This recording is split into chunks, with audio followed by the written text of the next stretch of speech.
Thank you so much. As always.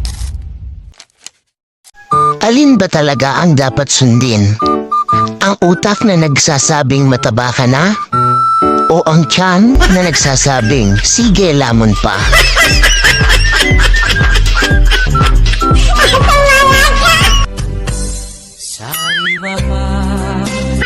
Lumulobo na yung mukha mo, lubong-lubo ka na. Lubong-lubo ka na, tinan mo. Kakakain mo yan, kakakain mo yan. Ayaw mo mag-diet, tinan mo, maawa ka sa sarili mo. Lumulobo ka. Ayun o, kain ka pa ng kain. Gusto ka, mahiya ka, tol. Napakapabaya mo, wala ka disiplina. Etong mahirap sa atin eh. Pag may pagkain, di mo talaga mapigilang lumamon. Kaya sige, lamon pa. Sige pa. Yan, kaya tumataba ka.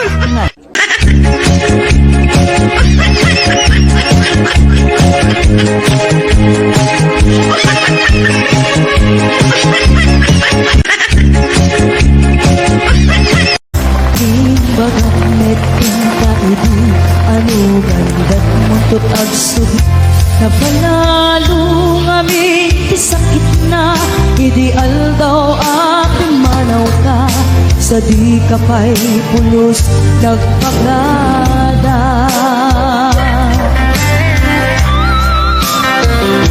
Tawid at pinaglabas, iniwang ko tinagwayas.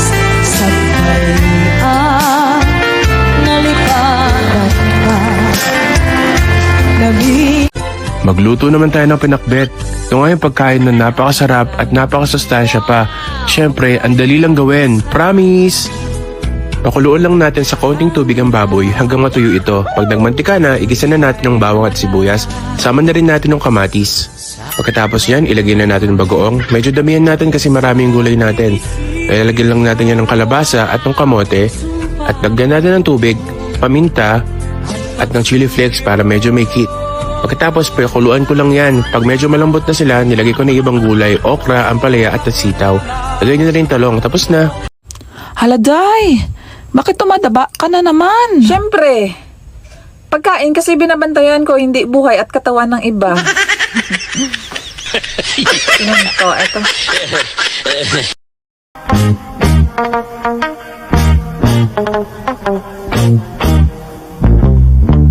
Kanang pasiplat mo dir nga nagdala. Ngayon alam ko na. Kaya pala gusto ng mga magulang natin na kumain tayo ng sabay-sabay. Kasi darating ang panahon na mag-isa ka na lang kakain sa lamesa. Kaya pala 6:00 pa lang ng gabi, gusto ng mama at papa natin na magkakasama tayo. Kasi darating ang panahon na matagal na panahon din tayong hindi magkikita-kita. Ngayon alam ko na kung bakit hinahayaan lang tayo kumain ng matatamis noon.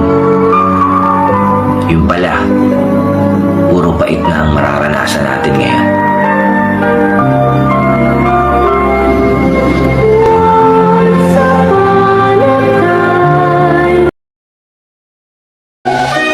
Minsan lang tayo mabuhay sa mundo.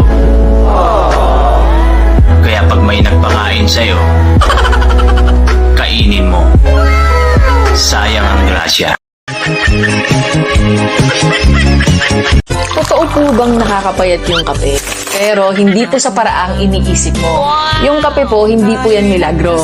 Kung ang iniinom nyo po araw-araw ay black coffee, pero wala naman po kayong galaw, hindi naman po kayo nagbabawas ng kain, tapos 3-in-1 pa po yung best friend nyo tuwing umaga, edi parang niloko mo lang po yung sarili mo. Yung masakit po dito, yung kape mo nagiging pangkonsensya.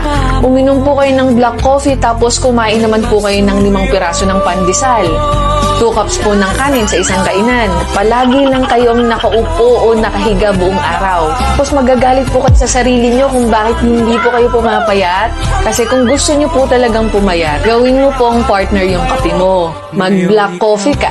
Maglakad ka ng 30 minutes kahit walking lang araw-araw. Bawasan nyo po ng konti yung kain ng tinapay pati ng kanin. Kasi hindi nyo po kailangang magutom.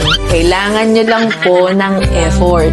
Tandaan mo, hindi kape ang magpapabago sa'yo, hindi ikaw mismo.